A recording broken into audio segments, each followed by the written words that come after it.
Can America still win its wars? Is Antifa an international terrorist threat?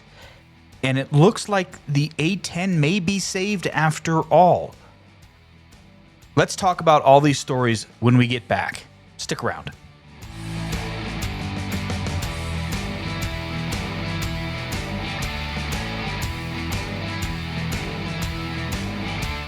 Welcome back, everybody. Welcome in to a new episode of the end of the week. This is the end of the week for 25 June. Sorry. Oh my gosh, my brain. 25 June 2026.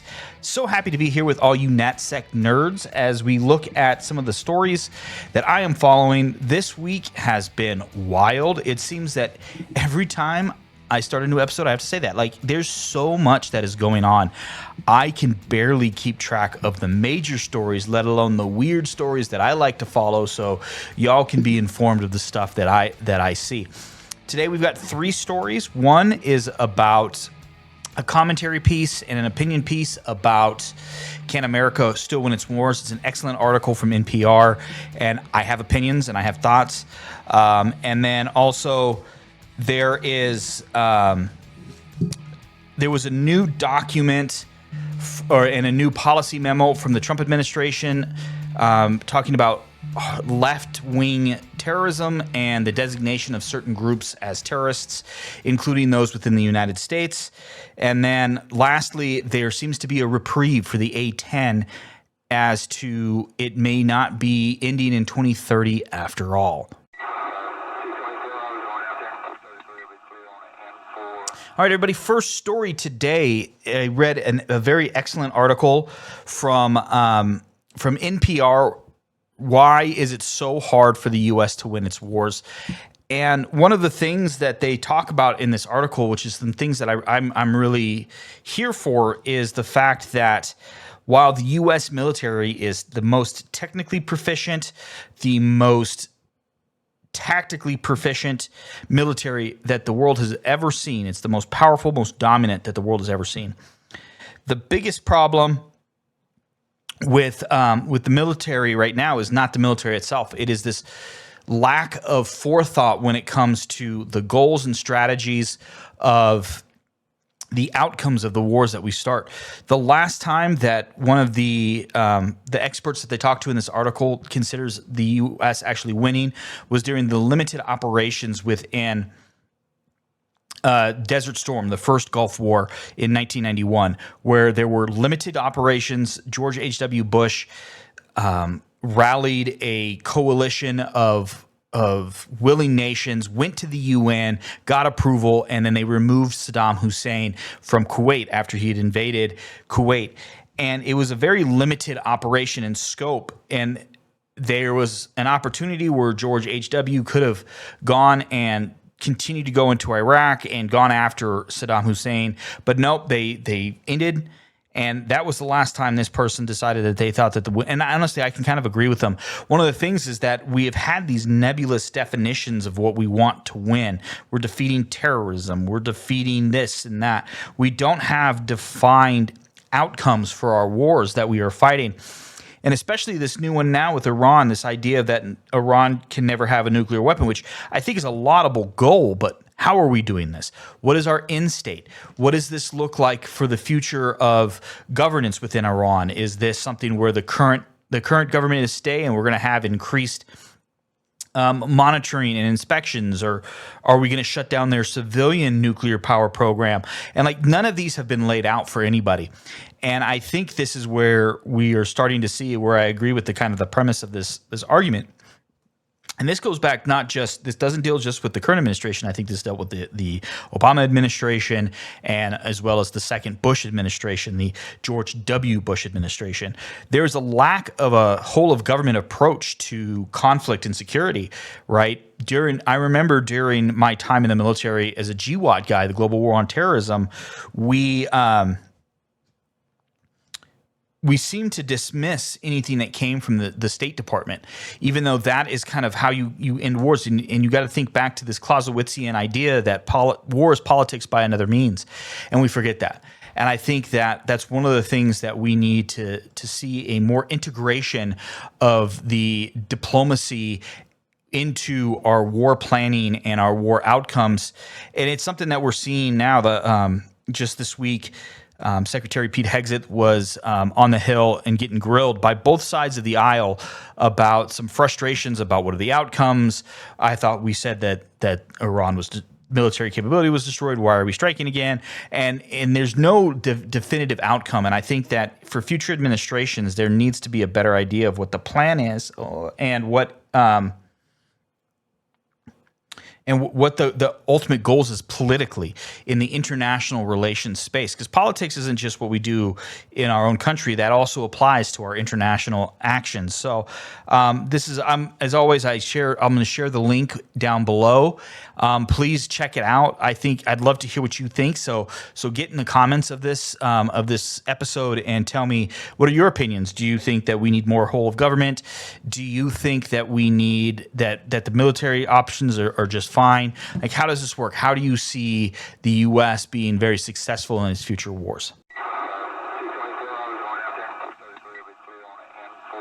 Second story today, the U.S. State Department, speaking of the State Department, hosted a bunch of nations to talk about the threat of extreme left-wing terrorism. And most of this centered around ANTIFA.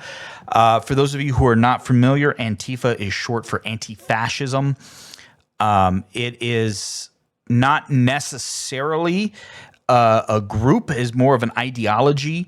There's a great article from Defense One about how this movement to target Antifa as a terrorist organization is problematic because there's no such thing as an Antifa organization.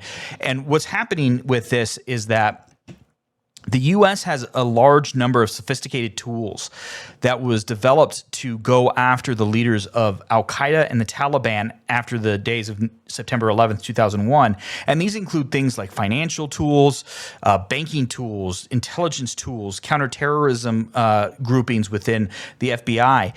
And this is problematic because by designating an Antifa as a terrorist organization, it allows those tools to be utilized against American citizens.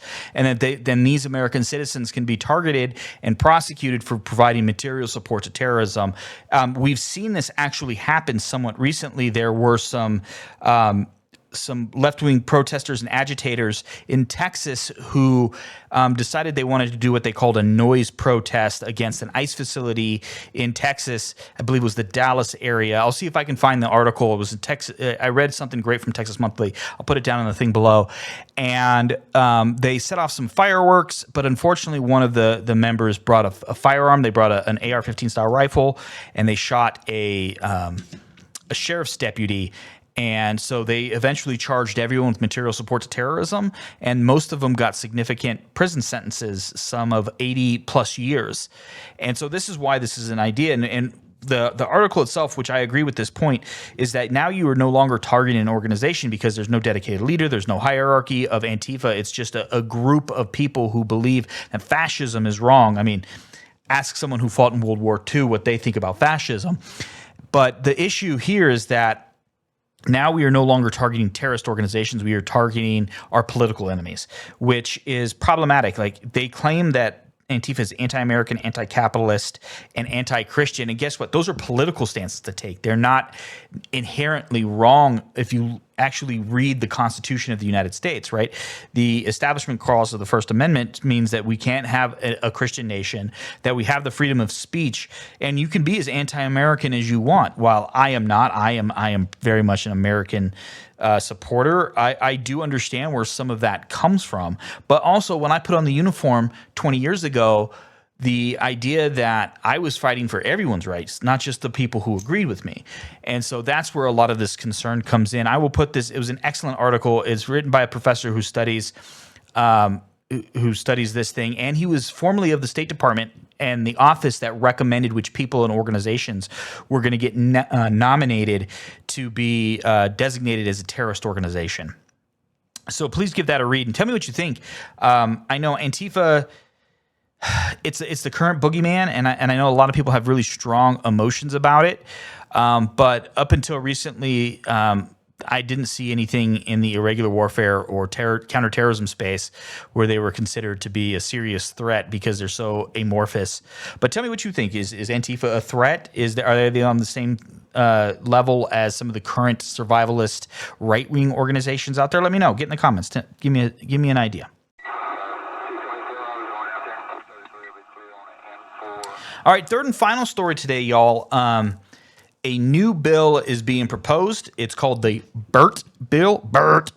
It's an acronym. I don't remember what it is. I'm not going to look it up, but it's a Congress really likes these play on word bills, and where they have like some sort of weird acronym, and then they retroactively fit the words to meet the acronym. But what this does is it gives a reprieve to the A-10. If you recall a few weeks back, a few months back, I can't remember exactly how long, we talked about Congress directing the Department of the Air Force to maintain a number of A-10s in a couple of squadrons up till 2030. And then they were going to have to work to replace the mission sets that the A-10 does. Well, what this bill does, and I think it's brilliant what it does, is that it allocates a higher number of aircraft that have to be maintained. It requires the restarting of the training pipeline for A-10 pilots, and then it does not allow the closure of the A-10 Weapons School Squadron, which is really important because that squadron also hosts the JTAC, the Joint Terminal Attack Controller instructor course. So that's a really important squadron together. But I think also what this does, it's really important, is it states that the A-10 cannot be retired until other airframes can conduct the mission sets that the A-10 takes on, which is close air support and the combat search and rescue commander position, the Sandy role. We talked about the Sandy role, if you remember. It is a dedication that you go through a certain level of training after you go to the weapons school to be one of 4 roles, including the CSAR commander, and then the different roles within the close air support and coordination of a combat search and rescue. And this came into effect because of the rescue of the F-15 air crew in Iran. I believe it was in April. So it's been a couple of months since we've talked about it. But also, it states that this cannot be a secondary role of an aircraft. It has to be done as a primary role of an aircraft. So what this is going to do, if this bill passes, and I really hope it does, and I hope it's a clean bill, so it's just this bill and this bill only, what it does, I hope, is that it will force the Department of the Air Force to begin the search for a replacement. They've constantly said that other platforms can provide these mission sets. And let me tell you, as someone who has controlled airstrikes in the past, nothing can beat an A-10 when it comes to that. There is so much involved with what this airframe can do. It's slower, so the pilots have better situational awareness on the ground, because let me tell you what, flying in an F-16 is super fast, and it's really hard to make out targets. And those pilots are pretty good at CAS, and they really strive to be good, but they do so many things. Same thing with F-15s, F-35s, with F-22s. This A-10 is dedicated. It was designed around a weapon that is killing tanks. And in the future of peer and near-peer conflict, that is something that we are going to have to need. It's also a very tough and survivable airframe. You can look up, there's multiple times where A-10s have come home after being shot up significantly. I believe there was one that lost half of a wing. I believe that was Kim Campbell who flew that one. It's a phenomenal story. Go look that up. But I think it's really important that they are going to ask the Air Force that you cannot retire this airframe until you can find a suitable replacement for these mission sets. And I think that is really important, that it requires a dedicated mission set. I mean, we can see how airframes can last way longer than they're intended. We just look at the B-52. B-52 has been flying since the 1950s. It is an absolutely significant airframe. It's really important to the global strike capabilities of the DoDs, particularly as the nuclear triad, one of the 3 aspects, the submarines, land-based missiles, and air-launched capabilities. So we're talking 80 years almost of an airframe there, and I believe that the A-10 can do it. We'll have to now. There are going to be some things that we're going to have to work through. We're going to have to deal with maintenance issues, create training. We're going to have to talk about maybe unretiring some airframes out of the boneyard. But I think that this is a really important mission set, and I think part of the problem is that for too long, too many of our chiefs of staff of the Air Force, too many of our senior leaders have been these fighter jockeys who don't necessarily understand the importance and the morale boost that an A-10 can provide and the love that we have for that airframe. And I think at times, there are some Air Force officers that forget that they are a supporting branch. The Air Force cannot win a war by itself, as we are seeing right now currently. Generally speaking, if you are going to win a war, you are going to have to send ground troops in, take and hold land, and kill or capture the enemy leaders. And that needs to be supported by airframes like the A-10, which is an all-weather, all-capability fighter that is dedicated to the air-to-ground role. That's a fairly quick episode this week, guys. I hope that you've enjoyed it. These are some really interesting stories. I could have gone on about that first story forever, but I knew I needed to keep it short.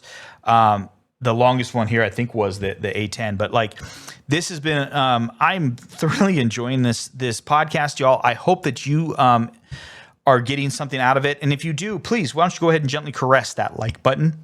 That way you can let YouTube and Spotify know that you find value here and that you think that other people will get value out of it too. And while you're there, go ahead and click subscribe. Or if you're on Spotify, hit the follow button.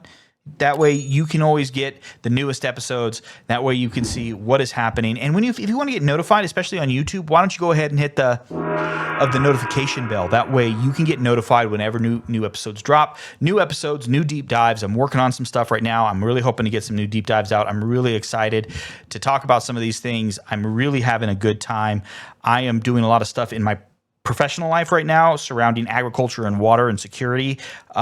I didn't think that would be a space for me, but I've taken some interesting courses and had some conversations with people at Arizona State, here at Colorado Mesa University, and it's a really important issue, and it's something that has always been in the back of my brain since I was like a high schooler and kind of trying to comprehend what national defense and national security was. So stick around for that. I will try and keep talking about some of those stuff. And it's really exciting stuff. I'm really hope that you've really enjoyed this. And as always, if you have ideas, if you see something between now and Wednesday of the week, go ahead and get in the comments. Tell me what you think. If it's a story you think I should follow, please let me know. I'd be very interested to see what you guys are following. That way we can discuss these things. And this is supposed to be hopefully a conversation where I can give you stuff, you can get back, and we can have a conversation back and forth. And with that being said, everybody, I hope you have a great weekend. And I'll see you again at the end of the week.